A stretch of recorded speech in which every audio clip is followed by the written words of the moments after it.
Cletus! Yes, Your Majesty. I'm bored. Find something for me to watch. Right away, sire. There are the two grumpy reviewers who review cheesy movies in the SK system on the planet Earth. Cletus! Yes, Your Majesty. Why do you smell like nutsack?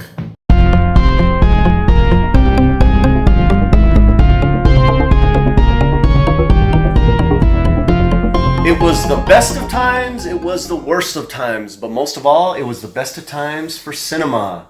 We're talking about Flash Gordon the movie, made in 1980. Welcome back everyone to Two Grumpy Reviewers.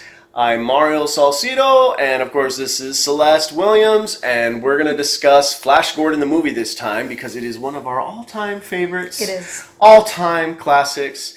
It is definitely a cult classic. It has been inducted into the Hall of Fame numerous times. You can look it up, and I'm sure it's on the internet somewhere because, you know, the internet is just filled with the truth.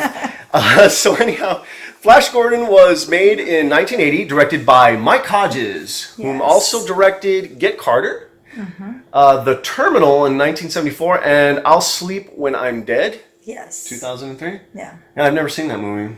It's really good. And Get Carter, you always have to mention it's the original from 1971. Oh, so there was that had Michael Caine. Oh, okay. The I wasn't aware of remake that. had Sylvester Stallone. Oh, Sylvester Stallone. Hey, everybody loves him, right? Horrible film. You don't like the remake? Okay. Horrible. Well, Flash Gordon stars Sam Jones. Everybody knows who Sam Jones is. He's like the, comic. He's awesome. He's the hero of Comic-Con nowadays. But he played Flash. Melody Anderson, who was super hot. She played Dale Arden, his love interest. Right. And of course, the almighty Max von Sydow played Emperor Ming. So who can forget Emperor Ming? I mean, and he's the he's best from character. Strange Brew. Oh, that's true. He is. Does it get any better than that? Yes, It doesn't.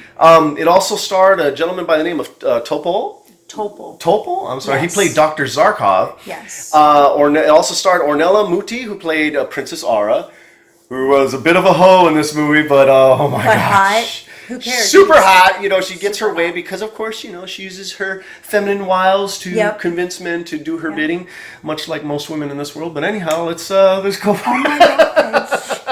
I'm just kidding, babe. I'm just kidding. No. I'm just kidding. Don't, please. And it also stars Timothy Dalton, who plays Prince Baron. And you have to say, he was a James Bond. Babe, I forgot about that. I know. Well, that's why you said it. He was Obviously, a James Bond. And he was in Hot Fuzz. Oh, the British Hot Fuzz, remember? He was one of that. Yes, okay. And he was Mr. Pickle Pants in Toy Story. Oh, that's cute. He was the voice. Yes. That's awesome. I did not know that. These are good. This cast is amazing. Yes, but more than anything, this film is a sci-fi spectacle. It is spectacular. If you haven't seen it, which I seriously doubt, unless you're like a millennial or younger. I mean, I'm pretty darn sure you've seen this film.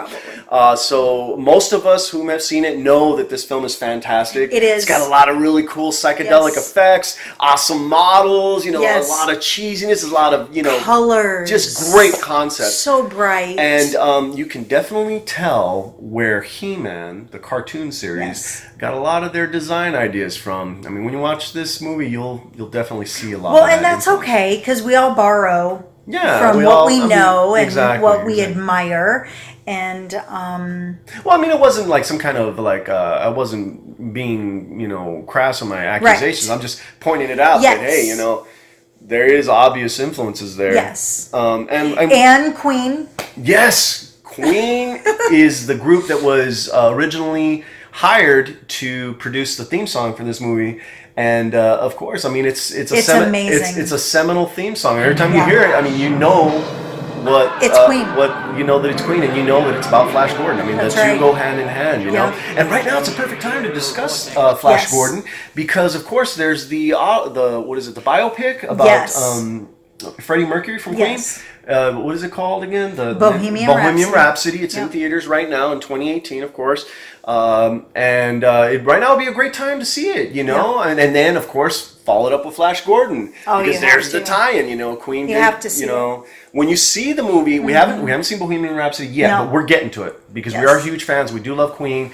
But yeah, I mean, how could you not watch Flash Gordon the movie after you see the biopic or the documentary, film or whatever, because of the fact that there's a direct correlation between both films. You know what I mean? Well, they talk about it's amazing. I mean, the movies that Queen has music in.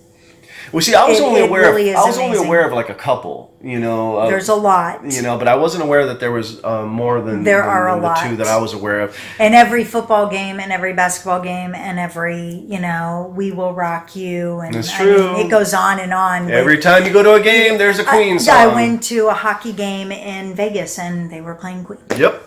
You know, I mean, that's just the way it is. I mean, their songs are very anthem-like. Exactly. And they show up everywhere. And it's very deeply it's very deeply ingrained in our culture. It is. And, the thing that I absolutely love about Flash Gordon is, like, how theatrical, how the actors, are portrayed much like in the comic books. You know what I mean? Because I remember when I was reading the comics as a kid, I would, envision what these characters would speak like and how they behaved and everything. And I have to say, when I saw the film, as cheesy as critics said it was back then, and how this movie was literally ripped apart back in the day because it was too cheesy, it was too unbelievable, it was too hokey, blah blah, whatever, all the hateful things that they said about it back in the day. But they also failed to remember or failed to realize back then that this is a film that was based on a comic book character. And if you've read the comics, I mean, Max von Sydow alone, he just owns this movie. I mean, the guy is mean. He does. He doesn't play mean. He is mean. He is. And I. He's kind of a, it's weird when you watch it. It's very big. It's very excuse me, I don't mean to interrupt you, but back in the day when they actually fabricated everything, there were these huge elaborate sets, all these elaborate models and props and wardrobe. The wardrobe, man, it's amazing. Don't get me started on the wardrobe. The colors are bright, and it's almost like Queen had to do the music. Yes, it's very much like them. It's very obnoxious and over the top, but it nails it. And because the 80s was over the top, man. Everything and going back to the garb, the costumes, Yes. The garb was very much the emblems. Yes. On the front of their garb was very much reminiscent of the one of the secret societies, the Freemasons. I swear to you, if you guys pay close attention to the emblems when we watch the movie again, or if you've never seen the movie, pay attention to the emblems they have throughout the film. Very Freemason-like. So I don't know if that was done intentionally or whatnot. Right. I'm going to assume, because of the fact that way back in the day when I was starting out as a special effects artist, and I was a member of the union, the local 404 back in California, I'm going to assume that there is some kind of a bit of a tie-in. I'm not saying that there's some kind of conspiracy. It's just that I think it's a cool symbol. Yeah, it is. And it's a very cool symbol. Yeah. But anyone who's ever worked for a union knows that there is, some sort of little tie-ins here and there. There's a lot of artists who like to include those emblems in their artwork just to kind of be a little cheeky. It's not necessarily because there's some kind of weird, kind of like they're the big bad guys. Yeah, and it's not even any kind of major conspiracy. Right. It's just like I said, anybody who's ever been union before knows the way it is. It's just, you just kind of get a dig at them. Yeah. Hey, the Freemasons, secret society. Hey, they're the bad guys in outer space. Which that's fine. Sounds fun, but in all reality, unions are actually kind of boring. They're just there to help people, help their own, and it's cool, but I always say there's only one flaw that this whole movie has, and it's the way that they ended it. And they left it open for a sequel, and they just never gave it to me. Yep. And I wanted it, and they talked about it. We were robbed of a sequel. We were totally robbed of a sequel. I do not. There's a lot of people out there kind of trying to get certain movies with cult status redone. Yes. And this is one of them. This is one of them that needs to get done. If they redo it, though, I want a sequel. I want a 2-film deal. Yes, don't just remake it and then call it a done deal. Don't let me off and just give me a remake, which I can live with. But don't give me a remake and then forget the second one, because I want the sequel. Right. I'm okay if they never remake it and just give me a sequel. Yeah. Give me that. Right. But if you're gonna remake it, I'm okay with that. Just give me the second film. You know, honest, the very first film does hold up very well today. It does. And it was shot in such a beautiful format, 35 millimeter and everything. You know, everything was just beautiful. The colors are vibrant and everything. That I truly believe they could very easily get away with making a sequel without ever touching the first one. Without ever touching the first one and just pick up from where the first one left off. I truly believe that can be done. There are a lot of really...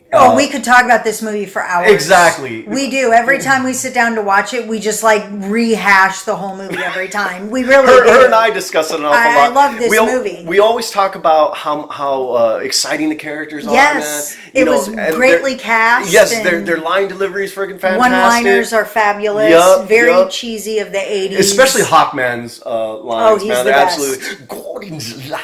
He's the best. Yes, he is awesome. His infliction of certain lines it's amazing. He's awesome. It's just great. It's just a great film. And the monsters, man, the monsters are cool. Oh, the eyes when they come out. The little that weird pustule looking type monster that was in the swamp. They had the spider legs. I was trying to. Oh man, that was really cool. And when I love whenever he grabs that remote, like give me the remote, and he's it's a big old. It's so great. Yeah, it's hilarious, man. It's great. There's a lot of like she said, we could go on forever about this movie because there's so many great details, so many like vibrant, beautiful visuals, and a lot of great hokiness. This is not a cheesy film for the sake of being cheesy. No. This is one of those films that they made with a different thought process. Right. They truly believed that they were making an epic film. Right. And it just wound up... And people tore it apart. Right. And it just wound up, being what it is. The greatness, the cinematic greatness that it is today. And I'm like, you know what? I still stand on my stance that this is one of the greatest films ever made. And if you don't, I love it as far as comic books and superheroes go. To me it's amazing. Yeah. And I think even for females, there's a lot of females that love comic books now, and they used to not back in the day. No, like that was really a uber dorky thing. Exactly. It was a guy thing. Exactly. And if you like comic books or whatever, or collected toys, if you were a girl and did that, you were one of the guys. Right. You were not a special girl. You were just one of the guys. That's how guys looked at you. And so this is one that it's wonderful.